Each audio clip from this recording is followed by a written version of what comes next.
অভিনয়ের ক্ষেত্রে তার তো একটা পার্সোনাল প্যাটার্ন আছে, যেটা কিন্তু একজনই, মিশা ভাই, যেটা একজন অন্ধ লোকও বুঝতে পারবেন। সো এইটা তো একটা আর্টিস্ট নিজের মধ্যে গড়ে তোলা কিন্তু বিশাল ব্যাপার। কারণ কালের বিবর্তনে হয় কি, যে একটা আর্টিস্ট কাজ করছে, যখন আপনি স্ক্রিনে দেখছেন মনে থাকছে, যখন স্ক্রিন থেকে চলে যাচ্ছে তখন কিন্তু আপনি ভুলে যাচ্ছেন।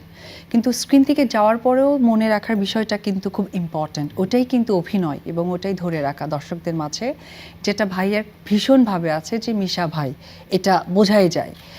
তো ওই জায়গা থেকে এইটা তার অভিনয়ের জায়গাটা আমার কাছে সবসময় মনে হয়, এবং অলওয়েজ উনি যে ক্যারেক্টারই করেন না কেন সেটা তার নিজের মধ্যে ওন করেন, যেটা আমরা পাশে থেকে তার কাছ থেকে শিখেছি।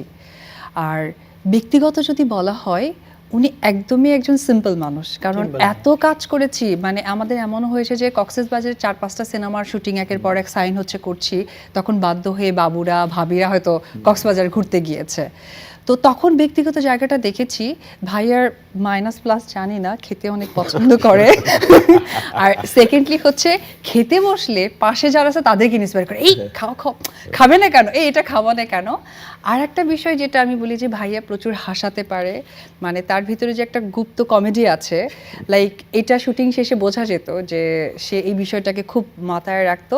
আর একটা খুবই ভালোভাবে, সেটা হচ্ছে গার্জিয়ানশিপ। মানে মিশা ভাই আছে, আমাদের চিন্তা নাই, একটা গার্ডিয়ানশিপ, ভাইয়া দেখেন তো এটা কি হচ্ছে, ভাই এটা কি হওয়া দরকার, দেখছি দেখছি বিষয়টা এইরকম। তো এই সব কিছু মিলে না, মানে অতিরিক্ত একটা ভালো মানুষ।